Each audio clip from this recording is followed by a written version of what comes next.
नमस्कार, दिल्ली न्यूज में आपका बहुत बहुत स्वागत है। चलिए देखते हैं आज की 10 फटाफट बड़ी खबरों को।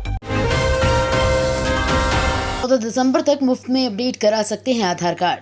UIDAI ने मानक शुल्क हटा दिया है। 14 दिसंबर तक आधार अपडेट कराना चाहते हैं तो आपको 50 रुपए शुल्क नहीं देना होगा। इस अवधि के दौरान नागरिकों को बिना किसी अतिरिक्त शुल्क के अपनी जनसांख्यिकी जानकारी, पता, जन्म तिथि, लिंग, मोबाइल नंबर और ईमेल को सही करने का मौका मिलेगा। https uidai.gov.in पर विजिट कर अपडेट कर सकते हैं। वहीं आधार नामांकन केंद्र जाकर निर्धारित शुल्क का भुगतान कर अपडेशन करवा सकते हैं। दिल्ली सरकार ने मोटर वाहन एग्रीगेटर योजना को किया अधिसूचित।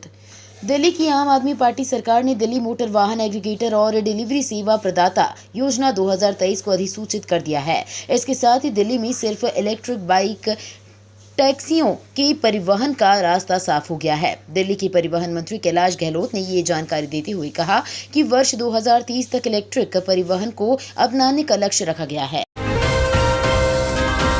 हस्ताक्षर अभियान में शामिल हुई आतिशी बोली, घर घर जाकर ले रहे हैं राय।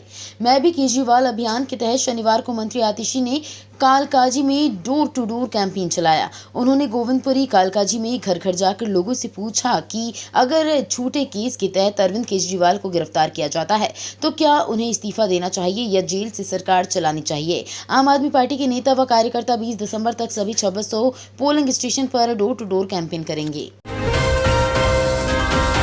संजय सिंह के खिलाफ ईडी ने राउज एवेन्यू कोर्ट में पेश की 60 पेज की चार्जशीट।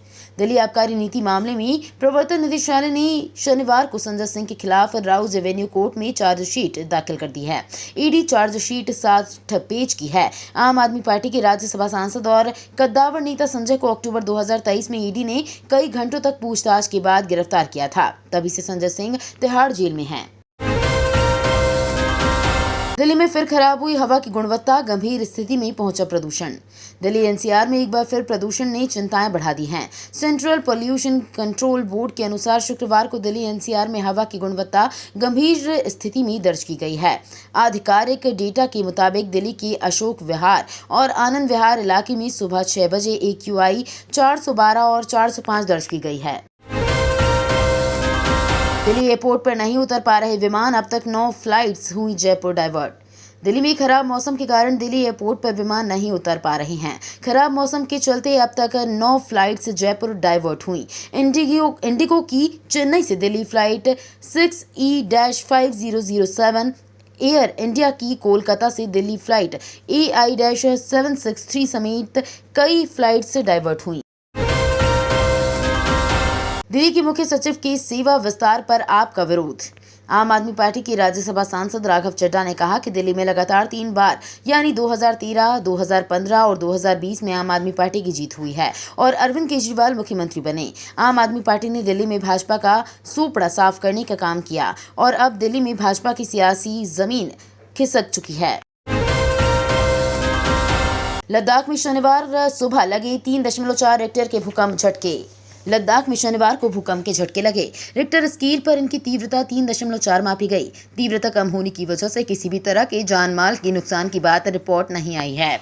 राष्ट्रीय भूकंप विज्ञान केंद्र के मुताबिक भूकंप सुबह 8:25 पर आया। इसका केंद्र सतह से 10 किलोमीटर नीचे 35.44 डिग्री अक्षांश और 77.36 डिग्री देशांतर में था।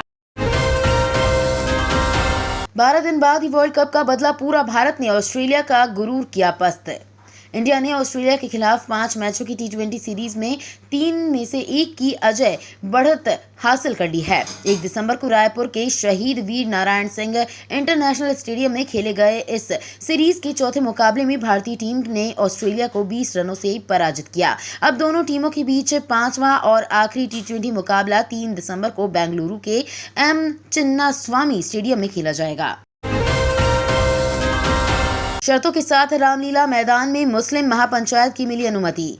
पुलिस ने नागरिक अधिकारों की सुरक्षा के लिए काम करने का दावा करने वाले संगठन मिशन सेवा कॉन्स्टिट्यूशन को 18 दिसंबर को रामलीला मैदान में अखिल भारतीय मुस्लिम महापंचायत आयोजन करने की अनुमति दे दी है। आयोजन के सुरक्षित और सुचारू संचालन के लिए कुछ शर्तें लगाई गई हैं। पुलिस ने हाईकोर्ट को ये जानकारी दी। तो ये थी आज की बड़ी खबरें। डेली खबरों से अपडेट रहने के लिए चैनल को सब्सक्राइब करना बिल्कुल ना भूलें। धन्यवाद।